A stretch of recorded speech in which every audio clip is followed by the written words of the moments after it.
स्वागत है आप सभी का हमारे YouTube चैनल पर। पिछले वीडियो में हमने कूलाम का नियम स्टडी किया था। आज हम कूलाम के नियम से आगे का जो टॉपिक है उसे स्टडी करने वाले हैं। वीडियो शुरुआत करने से पहले मैं आपको एक बात बताता हूँ। वीडियो नंबर 7 में जो लास्ट में न्यूमेरिकल हमने सॉल्व किया था, उस न्यूमेरिकल में जो इलेक्ट्रॉन के मास की जो वैल्यू है वो हमने रॉन्ग कैलकुलेट की हुई है, साथ में वैल्यू भी गलत पुट होगी बाय मिस्टेक। 1.6 फुट होगी 9.1 की जगह, 10 की पावर -19 फुट हो गया -31 की जगह। उसी गलती को हमने वीडियो नंबर 8 के शुरुआत में ही हमने सही कर दिया था। इसलिए वीडियो नंबर 7 के जो लास्ट में न्यूमेरिकल किया हुआ है उसे आप वीडियो नंबर 8 से कंसल्ट कर लें और वहाँ जाके देख लें। जो आपकी गलती वगैरह है वो वहाँ पे आपको डाउट आपका जो है सही हो जाएगा। तो हमने पिछले वीडियो में कूलाम का नियम पढ़ा था और कूलाम के नियम से संबंधित कुछ महत्वपूर्ण बातें भी हमने स्टडी की थी कि कूलाम का नियम केवल स्थिर आवेशों पर कार्य करता है। कूलाम का नियम बिंदुवत आवेशों के लिए कार्य करता है। बिंदुवत आवेशों से मीनिंग दो ऐसे चार्ज जिनके बीच की दूरी की तुलना में बहुत कम हो। तो ऐसे चार्ज जिनकी त्रिज्या का मान कम हो जबकि उनके बीच की डिस्टेंस का मान बहुत ज़्यादा हो तो वो बिंदुवत चार्ज कहलाते हैं। तो चार्ज बिंदुवत होने चाहिए, चार्ज स्थिर होने चाहिए। चार्ज के मध्य जो बल लगता है वो बल कैसा होता है? संक्षिप्त प्रकृति का बल होता है। केंद्रीय बल है, केंद्रों को आवेशों के केंद्रों को मिलाने वाली रेखा के अनुदिश कार्य करता है। व्युत्क्रम वर्ग नियम का पालन करता है क्योंकि ये दूरी के वर्ग के व्युत्क्रमानुपाती के होता है। तो ये सारी बातें हमने स्टडी की थी पिछले वीडियो में। साथ ही साथ हमने स्टडी किया था कि कूलाम के नियम और गुरुत्वाकर्षण के नियम में समानता और असमानता क्या है, वो बातें भी हमने डिस्कस की थी।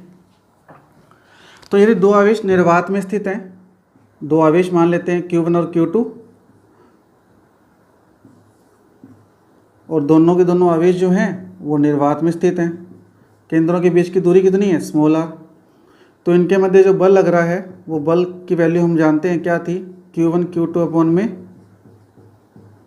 4πε0 r²। इसी फॉर्मूले को हम ऐसे भी लिख सकते हैं, F बराबर K Q1 Q2 अपॉन में r², क्योंकि यहाँ पे जो K की वैल्यू थी वो 1 अपॉन में 4πε0 थी। साथ ही हमने ये भी स्टडी किया था कि K की इसी वैल्यू को जब सॉल्ट आउट करते हैं तो K का एक मान भी मिलता है हमें 9 × 10⁹ newton into metre square upon में कूलाम स्क्वायर। ये वैल्यू हम डायरेक्ट न्यूमेरिकल में यूज़ कर सकते हैं और ये वैल्यू हम डेरिवेशन में सूत्र में यूज़ कर सकते हैं। इस वैल्यू को सॉर्ट आउट करने के बाद ही हमें K का यह मान मिलता है। ε0 यहाँ पर निर्वात की विद्युतशीलता थी और इसका मान था 8.854 × 10⁻12 कूलाम स्क्वायर अपॉन में न्यूटन इंटू मीटर स्क्वायर। तो ये सारी बातें हम पिछले वीडियो में डिस्कस कर चुके हैं। इस वीडियो में हम डिस्कस करते हैं K की विमा। K की विमा क्या होगी? तो पिछले वीडियो में हमने K का मात्रक पढ़ा था newton into metre square upon में कूलाम स्क्वायर। कैसे फाइंड किया? K को इधर रख लीजिए, F का इधर R का इधर गुणा करो तो F × r² अपॉन में Q1 Q2 आएगा। तो बल का मात्रक न्यूटन, दूरी की विमा मीटर, तो मीटर स्क्वायर हो जाएगा। और जब Q1 Q2 अपॉन में आएगा तो आवेश का मात्रक कूलाम इंटू कूलाम क्या हो गया? Coulomb square. तो यहाँ से अगर हम विमा को डिस्कस करें तो बल की विमा क्या है? m1 L1 T-2। दूरी की विमा क्या होती है? L, और ऊपर स्क्वायर लगाया तो L2 अपॉन में कूलाम आवेश की विमा A1 T1। पिछले वीडियो में स्टडी की थी हमने, ये हो जाएगा स्क्वायर क्योंकि वहाँ पे स्क्वायर है, कूलाम स्क्वायर। जब इस पूरी वैल्यू को हम सोल्व करें तो m1 L1 और 2 L3, T1 का 2 से गुणा तो T2 हो जाएगा, T2 ऊपर जाके माइनस का हो जाएगा तो T2 माइनस का, और माइनस का T2 माइनस का 4, और A का 2 से गुणा तो 2, A2 ऊपर जाके क्या हो जाएगा? माइनस का। तो ये है K की विमा m1 L3 T-4 A-2। ε0 की विमा अगर फाइंड करें तो निर्वात की विद्युतशीलता की विमा क्या आएगी? तो जो भी K की विमा है वो रिवर्स हो जाएगी क्योंकि K जो है ε0 के व्युत्क्रम के बराबर है। तो m-1 L-3 T4 A2 का तात्पर्य है कि जो यहाँ पर पावर प्लस की है वो माइनस की हो जाएगी और जो माइनस की है वो प्लस की। तो m माइनस का हो जाएगा 1, L3 माइनस का, T4 प्लस का, A2 प्लस का। तो ये K की विमा और ये ε0 की विमा। तो ये टॉपिक अब कंप्लीट है। इसके बाद हमें देखते हैं कि यदि इन आवेशों को निर्वात से किसी अन्य माध्यम में स्थानांतरित कर दिया जाए, ट्रांसफ़र कर दिया जाए, तो किसी अन्य माध्यम में ट्रांसफ़र करने के बाद, स्थानांतरित करने के बाद उनके मध्य जो लगने वाला बल है उस पर क्या इफेक्ट होगा, वो कम होगा या ज़्यादा होगा, तो वो चेक करते हैं। तो मान लेते हैं दो आवेश है Q1 Q2 स्मॉल r दूरी पर और वो निर्वात में स्थित हैं, तो उनके मध्य जो लगने वाला बल होगा वो क्या होगा, F बराबर K Q1 Q2 अपॉन में 4 पाई एप्सिलॉन 0 r स्क्वायर। अब यदि इन्हीं आवेशों को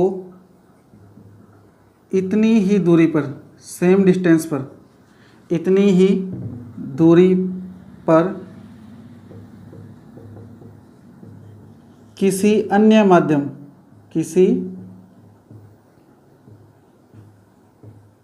माध्यम में स्थानांतरित कर दें, ट्रांसफ़र कर दें, तो उनके मध्य बल, जबकि माध्यम की विद्युतशीलता एप्सिलॉन हो, निर्वात की विद्युतशीलता एप्सिलॉन 0 होती है और माध्यम की विद्युतशीलता एप्सिलॉन होती है। तो फॉर्मूला बनेगा एफ एम का मतलब फोर्स इन मीडियम, माध्यम में बल, आवेश उतने ही हैं Q1 Q2, 4 पाई कांस्टेंट है, दूरी उतनी है, एप्सिलॉन 0 की जगह क्या आएगा, एप्सिलॉन आएगा। तो ये इक्वेशन नंबर आपके पास 2। दोनों इक्वेशन को हम डिवाइड करें, इक्वेशन 1 डिवाइडेड बाई 2, तो F अपॉन में FM is equal to Q1 Q2 upon में 4 पाई एप्सिलॉन 0 r स्क्वायर। ये F की वैल्यू है समीकरण 1 से, और समीकरण 2 से वैल्यू किसकी पुट करें, FM की वैल्यू है Q1 Q2 अपॉन में 4 पाई एप्सिलॉन r स्क्वायर। इस वैल्यू को मैं यहाँ सॉल्व करें, F अपॉन में FM Q1 Q2 अपॉन में 4 पाई एप्सिलॉन 0 r स्क्वायर, और ये वैल्यू ऊपर जाएगी तो क्या आएगा, 4 pi epsilon r square upon में Q1 Q2 से Q1 Q2 4 pi r square से 4 पाई r स्क्वायर, तो वैल्यू हमारे पास बचेगी एप्सिलॉन अपॉन में epsilon 0 is equal to F upon में FM। तो ये हमारे पास वैल्यू मिली है, ये समीकरण 3 है। इस समीकरण 3 को हम यहाँ दोबारा डिस्क्राइब करेंगे। तो अभी चेक करते हैं कि माध्यम में रखने के बाद आवेशों के मध्य लगने वाला बल कम हो रहा है या ज़्यादा। तो हम यहीं से शुरू करते हैं इस टॉपिक को दोबारा, समीकरण 3 से। तो देखिए यहाँ से F अपॉन में FM is equal to epsilon upon में एप्सिलॉन 0। एप्सिलॉन अपॉन में एप्सिलॉन 0 क्या है, माध्यम की विद्युतशीलता अपॉन में निर्वात की विद्युतशीलता, और माध्यम की विद्युतशीलता और निर्वात की विद्युतशीलता का जो ये अनुपात है एप्सिलॉन बटे एप्सिलॉन 0, इसे कहते हैं एप्सिलॉन r, इसे कहा जाता है एप्सिलॉन r। तो हम इसकी जगह क्या पुट कर सकते हैं, F अपॉन में FM एप्सिलॉन अपॉन में epsilon 0 is equal to epsilon r, क्योंकि इन दोनों का अनुपात इसके बराबर है। ये हमारे पास समीकरण नंबर 4। अब हम ये स्टडी करते हैं कि एप्सिलॉन r क्या है। एप्सिलॉन r परावैद्युतांक, dielectric constant, epsilon r परावैद्युतांक, आपेक्षिक विद्युतशीलता, रिलेटिव कह सकते हैं, आपेक्षिक को हम क्या कह सकते हैं, सापेक्षिक विद्युतशीलता,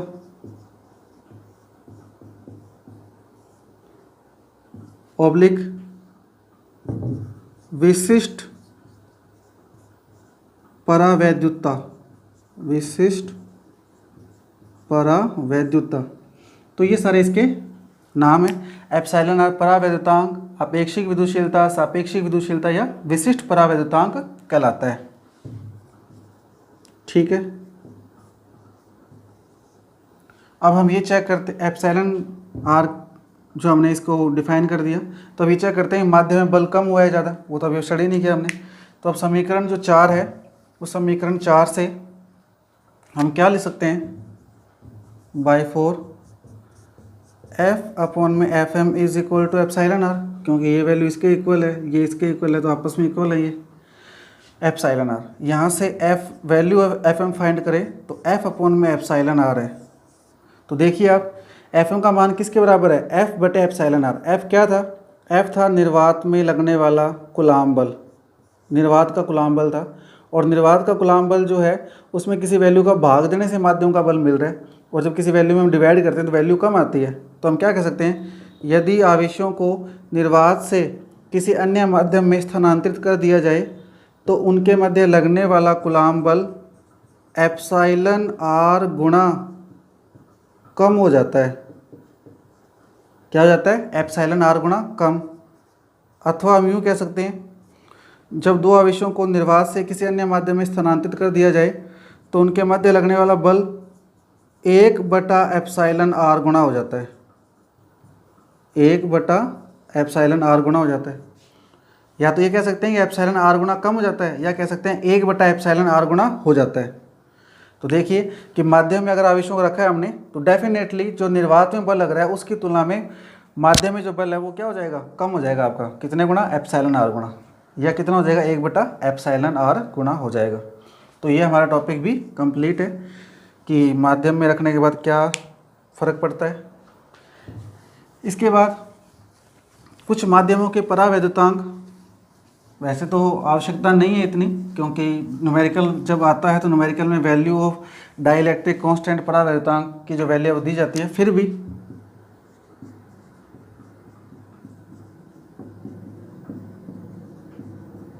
जो निर्वात है उस निर्वात का परावैद्युतांक 1 होता है। हवा का जो परावैद्युतांक है, परावैद्युतांक का मतलब एप्सिलॉन आर 1.00059, हवा या वायु। ऑक्सीजन O2, ऑक्सीजन का जो परावैद्युतांक है वो 1.00053। शुद्ध जल या आसुत जल का परावैद्युतांक 80।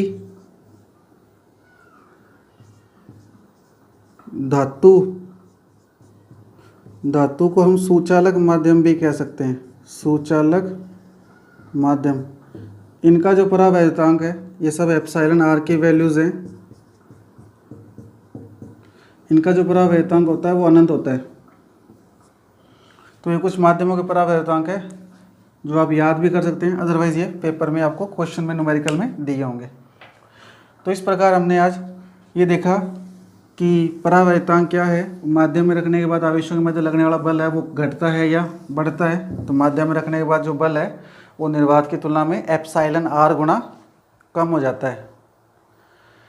तो अब हम कूलाम के नियम का सदिश रूप स्टडी करते हैं कि कूलाम का नियम का सदिश रूप क्या है।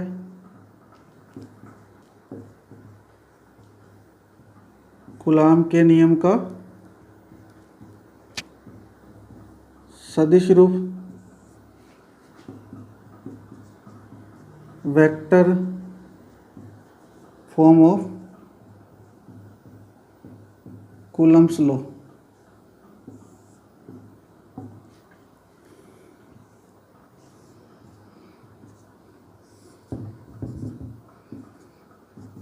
मान लेते हैं दो चार्ज हैं जो आकाश में, स्पेस में स्थित हैं, Q1 Q2। किसी को भी Q1 Q2 माना जा सकता है, कोई फ़र्क नहीं है। और मान लेते हैं मूल बिंदु के सापेक्ष इनकी जो पोजीशन वेक्टर है, स्थिति सदिश जो हैं, वो r1 r2 वेक्टर हैं। मूल बिंदु, निर्देश तंत्र के मूल बिंदु के सापेक्ष इनके जो पोजीशन वेक्टर हैं वो क्या है, r1 r2। q1 के द्वारा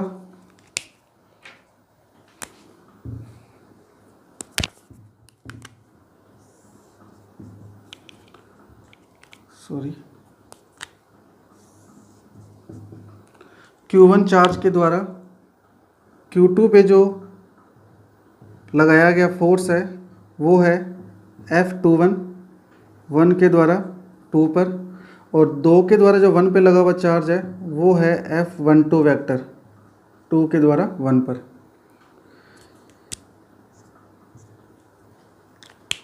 ठीक है, अब इसमें त्रिभुज नियम हमें अप्लाई करना है, तो हम कोई एक डायरेक्शन मान लेते हैं, चाहे तो हम Q1 से Q2 की ओर जा सकते हैं और चाहे हम Q2 से Q1 की ओर, वो डिपेंड है आपके ऊपर। तो यदि हम 1 से 2 की ओर जाएं तो हम इसे R1 2 वेक्टर मान सकते हैं, और यदि 2 से 1 की ओर जाएंगे तो हम इसे 2 1 वेक्टर मान सकते हैं। डिस्टेंस पे कोई फर्क नहीं होगा, डिस्टेंस तो Q1 और Q2 के बीच की फिक्स है, R है तो R ही रहेगी, बस दिशा फर्क पड़ जाएगा कि 1 से 2 की ओर जाएंगे तो नीचे की ओर 1 से 2, और 2 से 1 की ओर जाएंगे तो ऊपर की ओर 2 1।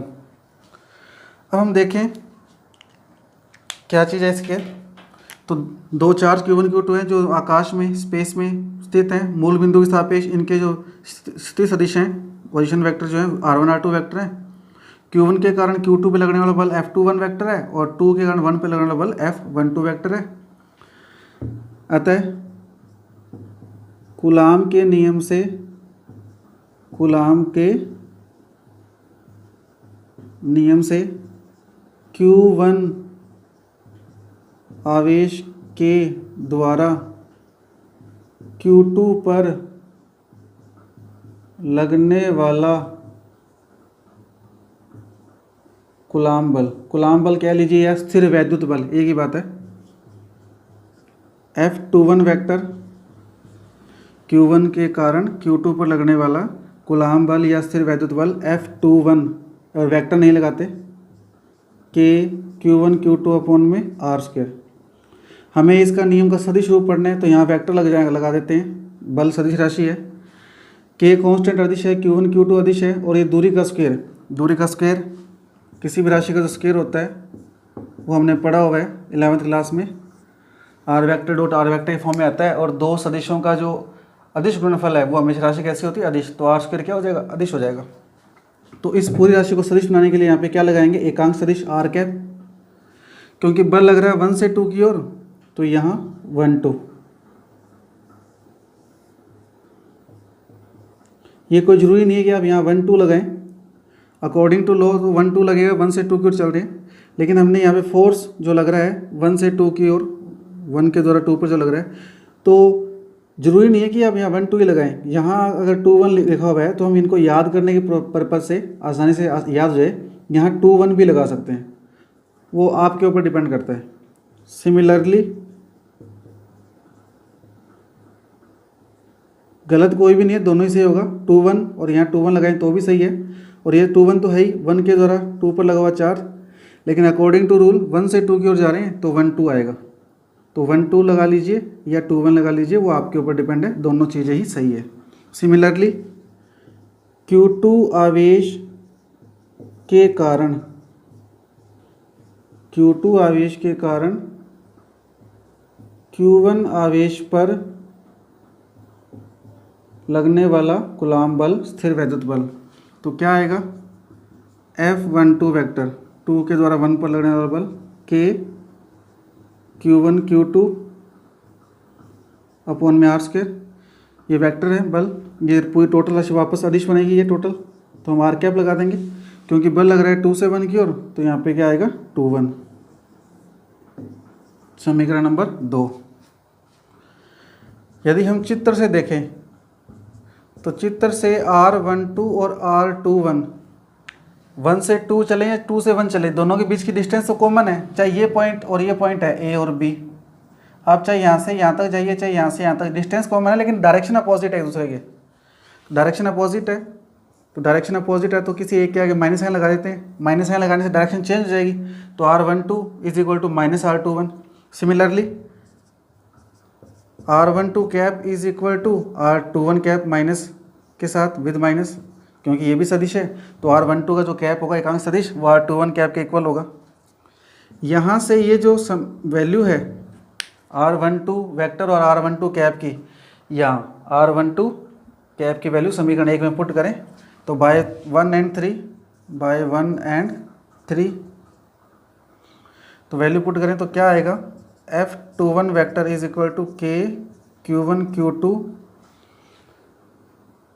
यहाँ भी 1 2 और यहाँ 2 1, ये 2 1 चल रहा था तो यहाँ 2 1 आएगा, ये 1 2 चल रहा था तो यहाँ 1 2 आएगा। तो देखिए क्या वैल्यू मिली हमें, F21 बराबर K Q1 Q2, R12 की जगह तो क्या आएगा R21 और इसका स्क्वायर, साथ में वेक्टर फॉर्म लगाएं और माइनस लगाएं तो कोई फर्क नहीं पड़ेगा क्योंकि स्क्वायर है, वेक्टर का जो स्क्वायर होता है वो क्या हो जाएगा, अदिश हो जाएगा, और माइनस का स्क्वायर भी क्या होता है, पॉजिटिव। तो मैं डायरेक्ट लिख रहा हूँ R12 की जगह लिखेंगे जब इसको 2 1 तो यहाँ पे 2 1 आ जाएगा, 2 1 का स्क्वायर हो जाएगा, माइनस का स्क्वायर पॉजिटिव और वेक्टर का स्क्वायर क्या हो जाएगा, अदिश हो जाएगा, तो ये तो टोटल अदिश हो जाएगा। यहाँ इस R12 की जगह R12 कैप की जगह ये आएगा तो ये आएगा माइनस R21 कैप। इस वैल्यू को हम सोल्व करें तो F21 vector is equal to minus K Q1 Q2 upon में R21 स्क्वायर, और यहाँ क्या आएगा R21 cap with negative sign, ये नेगेटिव साइन यहाँ आ जाएगा आगे। ध्यान से देखें तो ये total value K Q1 Q2 R21 square R21 cap समीकरण 2 से, ये देखिए समीकरण 2 में ध्यान से देखिए आप, समीकरण 2 की वैल्यू है ये, तो हम बाय 2 क्या लिख सकते हैं, माइनस F12 वेक्टर और ये है F21 वेक्टर, तो F21 vector is equal to minus F12 vector. तो ये न्यूटन की गति का तृतीय नियम, न्यूटन की गति का थर्ड लॉ को शो करते हैं कि ब्रह्मांड में प्रत्येक क्रिया की प्रतिक्रिया होती है। ये Q1 Q2 पे बल लगा रहा है तो Q2 Q1 पे बल लगा रहा है, लेकिन दोनों की डायरेक्शन क्या होती है, अपोजिट। तो देखिए परिमाण बराबर है F21 is equal to F12, लेकिन माइनस साइन क्या शो कर रहा है कि जो दिशा F21 की है, F21 की नीचे की ओर है, वही दिशा F12 की क्या है, ऊपर की ओर। तो दोनों के परिमाण तो इक्वल है लेकिन दिशा क्या है, माइनस होने का ना, अपोजिट है।